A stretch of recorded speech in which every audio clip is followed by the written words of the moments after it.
বাংলাদেশ সরকার কি বলল? যে না, ভারত থেকে আমরা এই মুহূর্তে কোনো সুতা আমদানি করব না। আমাদের দেশের যে সুতা উৎপাদনকারী চাষী রয়েছে, তারা দেশীয়ভাবে এই সুতা আমাদের চাহিদা পূরণ করবে। অথচ দীর্ঘদিন ধরে এই সুতা ভারত থেকে আমদানি করা হতো। আজকে যখন এই সুতা আমদানির উপরে বাংলাদেশ সরকার নিষেধাজ্ঞা দিল, তখন কি হলো? বাংলাদেশের কি ক্ষতি হলো? আর ভারতের কি ক্ষতি হলো? কাজেই এই বিষয়গুলো রাজনৈতিক দল যারা আছেন তাদের পক্ষে সম্ভব না এই পররাষ্ট্র নীতি এভাবে মোকাবেলা করা। আমি মনে করি যে এই সমস্ত সিদ্ধান্ত একমাত্র এই তত্ত্বাবধায়ক সরকারের পক্ষেই সম্ভব। কারণ বর্তমান যে রাজনৈতিক দলগুলো আছে, দু একটি দল ছাড়া যারা প্রভাবশালী দল মনে করেন তাদের মধ্যে কি ধরনের প্রতিভাবান ব্যক্তি আছেন যারা পররাষ্ট্রনীতিকে সক্রিয় রাখবেন, যারা পররাষ্ট্রনীতিতে বাংলাদেশের মান উপরে রাখবেন। আজকে দেখেন ডক্টর ইউনূস জাপানে গেলেন, কি ধরনের সম্মান তাদেরকে দেওয়া হলো। দেখেন ডক্টর ইউনূস চীনে গেলেন, কি ধরনের তাকে সম্মান দেওয়া হলো। ডক্টর ইউনূস এই আপনার ইয়েতে গেলেন, কি বলে, আমেরিকায় গেলেন, সেখানে কি ধরনের সম্মান তাকে দেওয়া হলো। ডক্টর ইউনূস যেখানেই যাচ্ছেন, তিনি তো শুধু বাংলাদেশের একজন লোক নয়, তিনি আন্তর্জাতিক পর্যায়ের একজন খ্যাতিসম্পন্ন লোক। তাকে সরানোর জন্য আপনারা কি ধরনের বোকার রাজনীতি করছেন? জনগণ কি এগুলো বোঝে না? আপনারা গণতন্ত্র করছেন। কি গণতন্ত্রের কি সমস্যা হচ্ছে এখন? কি সমস্যা হচ্ছে গণতন্ত্রের? মানুষ কি অধিকার পাচ্ছে না? মানুষ কি তাদের প্রবলেম হচ্ছে চলাফেরায়?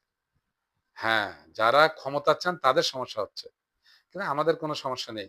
আমরা ক্ষমতাও চাই না, আমরা অত্যন্ত খুব ভালো আছি। আমরা দেশের মানুষ কথা বলতে পারছি। আ ভালো-মন্দ সরকারের সমালোচনা করতে পারছি। আগে তো এই ধরনের সমালোচনা করতে পারিনি। আপনারাও পারেননি। কাজেই এই ডক্টর ইউনূসকে আপনারা এ ধরনের চাপ প্রয়োগ করাটা আপনাদের দলের জন্য কি হবে? দলের জন্য ক্ষতি হতে পারে। কারণ যখন আপনারা ডক্টর ইউনূসকে নির্বাচন নিয়ে বেশি চাপ দিবেন, তখন কিন্তু ডক্টর ইউনূসের পক্ষে বাংলাদেশের আপামর জনগণ দাঁড়িয়ে যাবে। তখন কিন্তু আপনাদের রাজনৈতিক শক্তি অনেকটা খাটো হয়ে যাবে।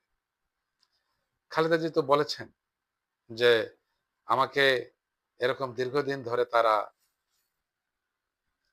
বন্দী করে রেখেছিলেন। ২ টি বালুর ট্রাকে আপনারা সরাতে পারেননি। আমাকে মিথ্যা মামলায় দীর্ঘদিন ধরে জেলে রেখেছিলেন। আপনারা আন্দোলন করে আমাকে মুক্ত করতে পারেননি। আর এখন আপনারা সরকার একটি রোডম্যাপ দিয়েছে যে আগামী জুনের মধ্যেই, জুনের ২৬ জুনের মধ্যে নির্বাচন হবে। সেটি আপনারা ডিসেম্বরের মধ্যে যাচ্ছেন। কেন এই বাধ্যবাধকতা? কেন, কি প্রয়োজন হলো যে ডিসেম্বরের মধ্যে নির্বাচন দিতে হবে? আপনারা আপনাদের দল গোছান, আপনারা মানুষের কাছে যান। আপনাদের মানুষের কাছে কতটুকু কদর আছে নিরূপণ করেন। তাহলে বুঝতে পারবেন মানুষ আপনাদের কতটা চায়, কতটা চায় না। আমার মনে হয় এই মুহূর্তে একটি বড় দলের উচিত জনগণের মতামতের উপর আ সিদ্ধান্ত নেওয়া এবং ডক্টর ইউনূসকে সহযোগিতা করা। ডক্টর ইউনূস তো সেই লোক না, যিনি কথা দিয়ে কথা রক্ষা করবেন না। তিনি আগাগোড়াই বলেছেন যে নির্বাচন ২০২৬ সালের ডিসেম্বর থেকে জুনের মধ্যেই হবে। এবং সেটিই তিনি আবারও বলেছেন। এবং আমার মনে হয় যে রাজনৈতিক দলগুলো জানেন যে তিনি কথা নড়চড় করবেন না। এরপরে কেন তাকে চাপ দেওয়া হচ্ছে? কেন তাকে অস্থিরতা করা হচ্ছে? আমার মনে হয় যে আগামী যে ১৩ জুন ডক্টর ইউনূসের সঙ্গে তারেক জিয়ার বৈঠক রয়েছে। আমার মনে হয় এই বৈঠকে বাংলাদেশের একটা ইতিবাচক পরিবর্তন হতে পারে।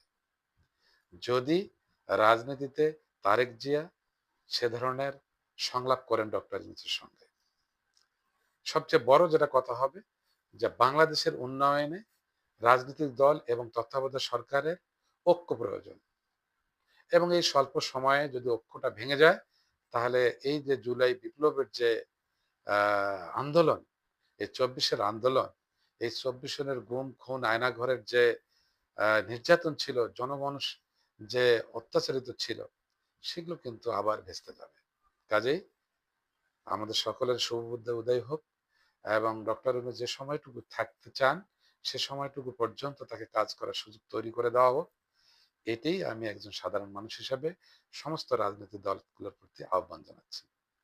আসসালামু আলাইকুম ওয়া রাহমাতুল্লাহ।